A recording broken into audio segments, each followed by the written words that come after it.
Good morning friends, welcome back to my channel. This is Kumari Ruchika, specialized in animal husbandry. तो आज हम बात करने वाले हैं एक बहुत ही इंटरेस्टिंग पर्सन के बारे में। उनका नाम विकास है, जिनके बारे में हम बात करने वाले हैं, और साथ ही वो एक इंजीनियर के साथ साथ एक डेयरी फार्मर भी है। हाँ, डेयरी फार्मर जो है उनके पापा का बिजनेस था, जिसको वो आगे बढ़ाने के बारे में भी सोच रहे हैं, और साथ ही एक इंजीनियरिंग भी कंप्लीट कर रखी है, और साथ ही ये एग्जामिनेशंस की भी प्रिपरेशन कर रहे हैं।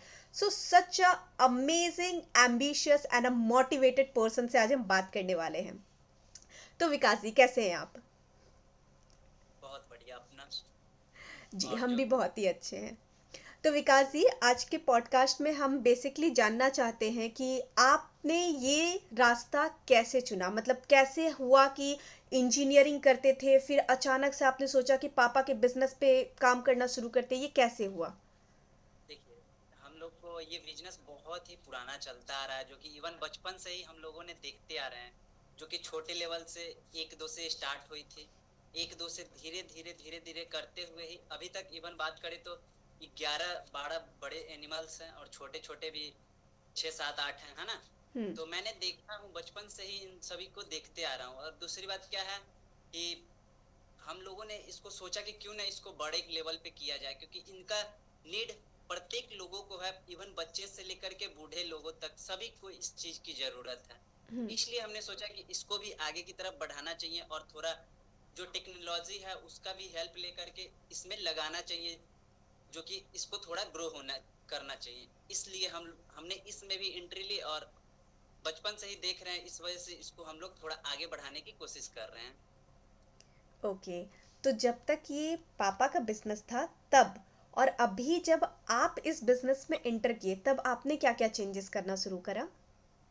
देखिए, बच पहले से चलता आ रहा है, जो कि मिल्क पहले हम लोगों को यहाँ से लोग आ करके ले जाते थे। अब हमने क्या किया, इसको बॉटल के थ्रू कस्टमाइज किया, बॉटल के थ्रू लोगों के यहाँ डायरेक्ट पहुंचाने की कोशिश किया।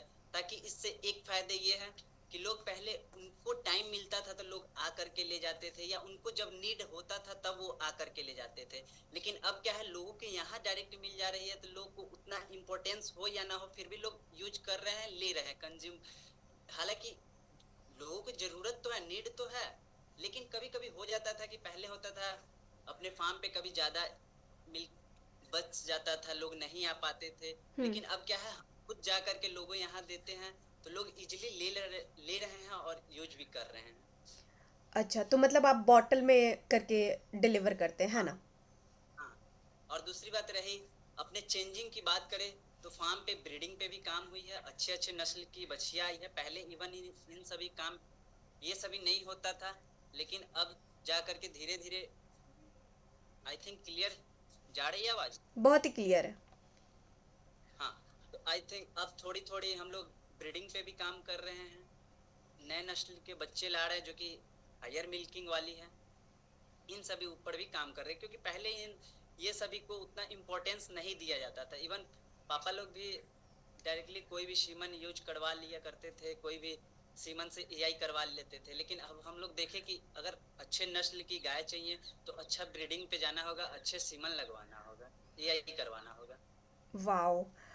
कोई भी नए एंटरप्रेन्योर या फिर कोई भी ऐसे इंसान जिनके family already dairy farm business में है, उनको वाकई विकास जी से सीखना चाहिए, और उनको वाकई उनको समझना चाहिए कि ठीक है, कोई एक सिंगल इंसान बहुत सारे मल्टीपल काम भी कर सकता है। सिर्फ औरतें ही मल्टीटास्किंग नहीं होती है, मर्द भी मल्टीटास्किंग्स होते हैं। बताओ, एक लड़का है जो अपना घर भी संभाल रहा है, इंजीनियरिंग की पढ़ाई भी कंप्लीट कर रहा है, एग्जामिनेशंस की प्रिपरेशन कर रहा है, अपने पापा के बिजनेस में भी हेल्प कर रहा है, और तो और डिलीवरी भी करने के लिए जाता है मिल्क की। इतने सारे रिस्पॉन्सिबिलिटीज एक दिन में हैंडल कर रहा है ये इंसान। और जितना मैं समझ पा रही हूँ, I am not a psychologist, but जितना मैं समझ पा रही हूँ, वाकई में आप बहुत ही शांत स्वभाव के और बहुत ही ज़्यादा ऑर्गेनाइज्ड, यू नो समवन, जो कि बहुत ही ज़्यादा कॉन्फिडेंट और ऑर्गेनाइज्ड वे में, कोई ऐसा इंसान जो कि मुसीबत आने के ऊपर बस छटपटा ना जाए कि क्या हो गया है, कोई ऐसा इंसान जो कि बहुत ही ज़्यादा मोटिवेटेड वे में कि ठीक है, प्रॉब्लम आई है, सॉल्यूशन निकालते हैं। अभी रिसेंटली का एक केस है, विकास जी ने एक वीडियो डाला था अपने चैनल पे, और उसमें उन्होंने बताया था कि उनकी जो एक गाय है जो प्रेग्नेंट थी, और उसके बाद डिस्टोकिया, यानी मतलब उनके जो जानवर है वो प्रेगनेंसी के बाद जो है बच्चा निकालने के उल्टा बच्चा होने की वजह से निकालने में प्रॉब्लम आती है, जिसकी वजह से उस गाय ने अपनी जान दे दी, जान दे नहीं दी, जान चली गई। और उसके बाद वो सारी चीज़ें हुई और उसके बाद भी वो बहुत ही अच्छे से अपने फार्म को मैनेज कर पा रहे हैं। तो विकास जी, अभी आपके फार्म में कितना लीटर दूध का प्रोडक्शन होता है और कौन कौन सी नस्ल है अभी आपके पास? अभी अपने पास बात करें तो एचएफ है।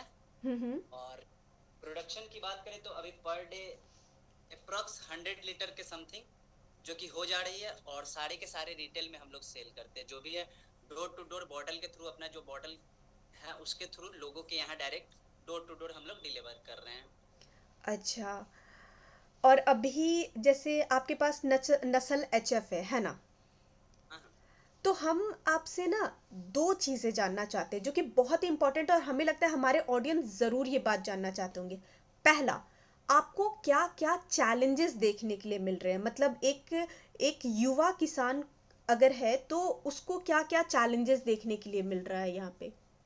चैलेंजिंग की बात करें तो अदर अदर सेक्टर के लिए जैसे बात करें, क्या आपको मिल्क मार्केटिंग में चैलेंजिंग, या डेयरी फार्म में मैनेजमेंट में चैलेंजिंग, या उसकी फीडिंग वगैरह में चैलेंजिंग, कई सारी चैलेंजिंग फैक्टर हो सकते हैं, है ना। हम्म। क्या आपको मार्केटिंग की चैलेंजिंग जाननी है, या डेयरी फार्म की चैलेंजिंग, मैनेजमेंट उसकी मिल्किंग, ये सब जाननी है, तो हम एक एक करके सभी के ऊपर बात कर लेते हैं। सबसे पहले अगर चैलेंजिंग की बात करें डेयरी फार्म में, तो चैलेंजिंग तो देखिए, डेयरी फार्म है तो चैलेंजिंग एवरी डे, प्रत्येक डे आपको चैलेंजिंग फेस करना ही पड़ेगा। हम्म। इवन कि ये सब क्या है, लाइव स्टॉक है, कभी थोड़ा भी सिचुएशन इधर उधर होगा, थोड़ा भी कुछ होता है, तबीयत खराब हो जाती है, कुछ भी हो जाती है ना। हम्म। ये कुछ तो चैलेंजिंग का पार्ट ही है। हम्म। और रही बात अभी रिसेंट में बात करें तो एक गाय को अभी मस्टाइटिस हुई थी। हम्म। तो मस्टाइटिस हम लोग कैसे पहचान कैसे कर पाते हैं, तो एक्चुअली हम लोग इसके साथ रेगुलर बेसिस पे काम कर रहे हैं, रेगुलर इसके साथ हम लोग इसके साथ रहते हैं। अगर कोई थोड़ा भी खाना पीना छोड़ती है, समझ आ जाता है कि हाँ इसको अंदर कुछ इंटरनल प्रॉब्लम है, इस वजह से ये खाना नहीं खा रही है, उसके बाद हम लोग इसको फाइंड कर लेते हैं क्या प्रॉब्लम है। और रही बात अभी मस्टाइटिस अपने फार्म पे जो गाय की हुई थी, तो क्योंकि हम लोग रेगुलर बेसिस पे हैंड मिल्किंग कर रहे हैं ना कि मशीन से, तो हम्म। एक्चुअल पता चल जाता है या तो उसका अडर सॉइल होता है, हम्म। इस वजह से देख लेते हैं, या उसकी मिल्किंग में थोड़ा छिट छिट करके आता है जो छिछरापन, उससे हम लोग पता चल जाता है कि हाँ इस गाय का क्या प्रॉब्लम है, मिल्किंग कितना डैमेज है, कौन सा हम लोग को दवा देना चाहिए। ये सब चैलेंजिंग तो डेयरी फार्म में रेगुलर बेसिस का काम है। चैलेंज आपको एवरी डे चैलेंजिंग आएगा ही आएगा। और रही बात चैलेंजिंग, तो यहाँ पे मैनेजमेंट में भी चैलेंजिंग है, मिल्क मार्केटिंग में भी चैलेंजिंग है। अगर मिल्क मार्केटिंग इवन खुद से करना चाहते हैं तो आपको कस्टमर फाइंड करना पड़ेगा, ये भी एक चैलेंजिंग है। हम्म। अगर हम्म। किसी भी कंपनी में दे रहे हैं तो कंपनी आपको रेट कम देगी, ये भी आपके लिए एक चैलेंजिंग फैक्टर है। तो हम्म। यहाँ चैलेंजिंग की बात करें तो हर एक सिचुएशन में, हर एक कंडीशन में, हर एक डे है ना। और जो सबसे इम्पोर्टेंट बात है, पैसा, यानी पैसा कहाँ से आता है? जब आप अपने दूध को सेल करते हैं। तो मार्केटिंग में आपको क्या चैलेंजेस देखने के लिए मिला? मार्केटिंग में हम लोगों ने इवन बहुत ही जीरो लेवल से स्टार्ट किया हूँ, तो हम्म। इस वजह से आप जीरो लेवल से स्टार्ट किया हूँ। एक एक एक एक कस्टमर को हमने जोड़ा है, एक एक कस्टमर से हम लोगों ने अभी तक अप्रोक्स बात करें तो इवन 60 17 18 लीटर का, 70 to 80 लीटर का अपना बॉटल के थ्रू कस्टमर है, और हम्म। बाकी 20 से 30 लीटर अपने फार्म से भी कस्टमर जुड़े हुए हैं। तो हम लोगों ने तो एक एक करके ही कस्टमर ढूंढे हैं, और एक एक करके ही कस्टमर मिला है। तो चैलेंजिंग उतना अपना नहीं आया, क्योंकि स्टार्टिंग से जीरो से जब स्टार्ट होती है ना, तो एकदम जेन्युइन होता है। यहाँ पे मुझे एक बात तो बहुत ही अच्छे से समझ में आ रहा है कि अगर आप डेयरी फार्मिंग कर रहे हैं ना, तो डेयरी फार्मिंग पूरी तरह से ट्रस्ट का बिजनेस है। क्योंकि जिस तरह से विकास बता रहे हैं कि मार्केटिंग में उनको बहुत ज़्यादा खर्च नहीं करना पड़ा या बहुत ज़्यादा दिमाग यूटिलाइज नहीं करना पड़ा, लोग खुद पे खुद आकर के जुड़े हैं।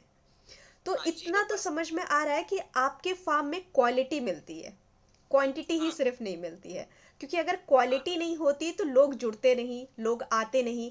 मतलब सोच रहे 50 से 60 लीटर दूध जो है वो बॉटल्स में रोटेट होते हैं, और ऊपर से बीस से 50 से तीस 60 लीटर 50 से 60 नहीं, 70 लीटर एग्जैक्ट। बताइए, 70 लीटर दूध जो है वो बॉटल्स में जाकर के डिलीवर होते हैं कस्टमर्स को, और साथ ही 20 से 30 लीटर जो है वो कस्टमर्स घर पे आ करके लेकर के जाते हैं, तो इतना तो बहुत ही क्लियर है कि ट्रस्ट का बिजनेस है ये। क्योंकि हमने ब्लॉग में भी कई सारे वीडियोज में भी दिखाया है लोगों को कि हाँ अपना मॉर्निंग का 35 लीटर या 36 लीटर, इवनिंग का भी 33 34 इतना का एवरेज जाता है, तो अप्रॉक्स दोनों मिला करके 70 लीटर के अप्रॉक्स हो जाती है रेगुलर का।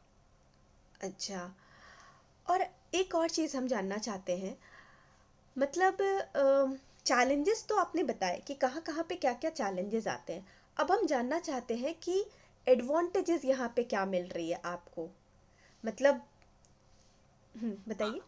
एडवांटेज सबसे पहली बात, ये बात बता दे कि एडवांटेज लोग देखिए डेयरी फार्म में लोग आते क्यों हैं। पहली बात पैसा के लिए। हम्म। डेयरी फार्म नो डाउट कि पैसा तो है, पैसा तो है, लेकिन इसके साथ साथ काम भी बहुत ज्यादा है। इतना नहीं, आप ये नहीं सोच सकते कि आप ऑफिस में बैठ जाएंगे हम्म। और दो वर्कर को रख लेंगे और काम करवा लेंगे, तो it is not possible, okay ना। हम्म। क्योंकि अगर आपके साथ वर्कर भी है, उनको भी कभी छुट्टी की रिक्वायरमेंट होगी, हम्म। उनको भी कभी जाने की रिक्वायरमेंट होगी, तो ये सभी इवन चलते रहती है। तो उस टाइम पे आपको खुद से वर्क करना पड़ेगा, उस टाइम पे आपको खुद से मिल्किंग करने आना चाहिए। आप कितना भी अगर मिल्किंग मशीन लगा ले, फिर हम्म। भी अगर आपको खुद से मिल्किंग करने नहीं आ रही है, तो हो सकता है किसी एक दिन जवाब दे दे आपकी मिल्किंग मशीन। ये बात तो आप बिल्कुल सही कह रहे हैं। मतलब ये ऐसा बिजनेस नहीं है कि भाई मैंने 4 गाय खरीद ली और अब बस कोई एक काम वाला रख लिया मैंने कि भैया तुम गाय की सेवा सत्कार करो, ये पॉसिबल नहीं है, है ना। आपको खुद हर चीज़ करना आना चाहिए, मिल्किंग से लेकर के गोबर उठाने से लेकर के हेल्थ का ख्याल रखने से लेकर हर चीज़ आपको खुद आना चाहिए। आप आपको पहचान होनी चाहिए कि कब इसको क्या हो रही है। अभी जस्ट ये खड़ा है, इधर दिख रही होगी आई थिंक क्लियर सा। ये क्लियर दिख रही है। आ जाओ। ये सब ना जुगाली अभी कर रही है, ये जुगाली कर रही है। तो ये सब अपने को पता है कि हाँ इस सब अभी सब सारा कुछ प्रॉपर ठीक ठाक चल रही है। हम्म। उसकी कोई भी कंडीशन खराब होती है, ये सब खाती रहती है, ये खाना छोड़ देती है, पीछे दब जाती है। वाह। लोग अभी कुछ आपके नहीं फार्म पता। में टोटल कितनी गाय है? अप्रॉक्स बात करें तो 11 है अभी। अच्छा, अभी 11 गाय है, मतलब 11 गाय से आपको इतना 100 लीटर तक का दूध का प्रोडक्शन हो रहा है? हाँ, लोग इवन तो करने को तो बहुत, और लोग उससे भी ज्यादा कर ले रहे हैं, लेकिन अपने पास उस लेवल की गाय नहीं है। अपने पास एवरेज, अगर यहाँ पे भी एक बात है, अगर आप अपना जो एवरेज बात करें तो वही 10 लीटर 11 लीटर बात हो जा रही है। हम्म। लेकिन लोगों, अभी हमने कई सारे सोशल मीडिया पे वीडियोस देखा है कि लोग 4 गाय से even 80 litre 60 litre 30 30 litre milking कर रही है। तो हम्म। अभी उस लेवल के पास गाय नहीं है, बट कोशिश करेंगे कुछ टाइम में हम्म। कि वो सब भी आए। लेकिन उसकी केयरिंग मैनेजमेंट भी बहुत ही टफ होती है, इतनी आसान नहीं होती है ना। हाँ हाँ।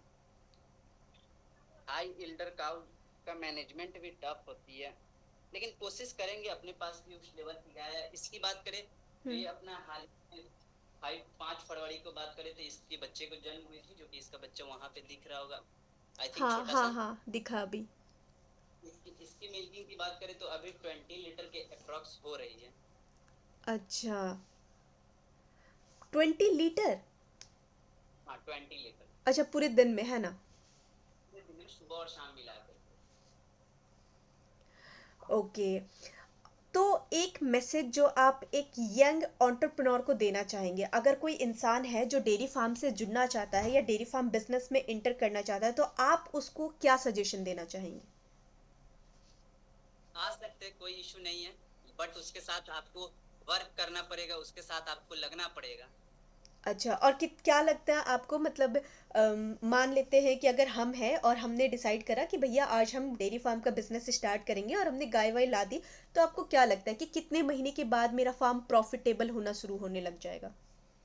देखिए यहाँ पे सबसे पहले आपको, आप ला करके स्टार्ट तो कर लेंगे, बट आपको पहले डिसाइड करना पड़ेगा आपका मार्केटिंग कहाँ होगा, हम्म। मिल्क कहाँ से होगा, हम्म। या आप कंपनी में देंगे या खुद की आपको ब्रांडिंग करके अपना लोकल मार्केट में लॉन्च करेंगे। तो ये हम्म। सब भी मैटर करता है। आप डायरेक्ट ला करके, और इनिशियल तो स्टार्टिंग तो एक ही दो से करनी हम्म। ज्यादा बेटर होती है, क्योंकि आप वन टाइम 10 ला लेंगे तो it is not okay, okay ना। क्योंकि आप मिल्क मैनेज नहीं कर पाएंगे, उसका मिल्क पहले से आपको या तो कंपनी से बात करनी होगी, हम्म। या खुद की अगर ब्रांडिंग करना चाहते हैं तो वो सारे कस्टमर आपको जब एक ही दो से स्टार्ट करेंगे तो धीरे धीरे ही जा करके आपकी कस्टमर मिलेंगे, और कस्टमर से आप धीरे धीरे जुड़ करके आप सारा कुछ सिस्टमेटिक वे में चला सकते हैं। और रही बात प्रॉफिट की, तो आप अगर काउ ला लेते हैं, आपकी वहां पे कुछ इनिशियल कॉस्ट लगेगी भी, हम्म। वो सब धीरे धीरे रिकवर होगी। हाँ, प्रॉफिट कमाने के लिए तो डे वन से भी लोग कमाया जा सकता है, लेकिन हम्म। वो आपका जो प्रॉफिट होगा कहीं ना कहीं आपका उसमें जाएगा जो आपका उसमें इन्वेस्ट हुआ है। हाँ हाँ।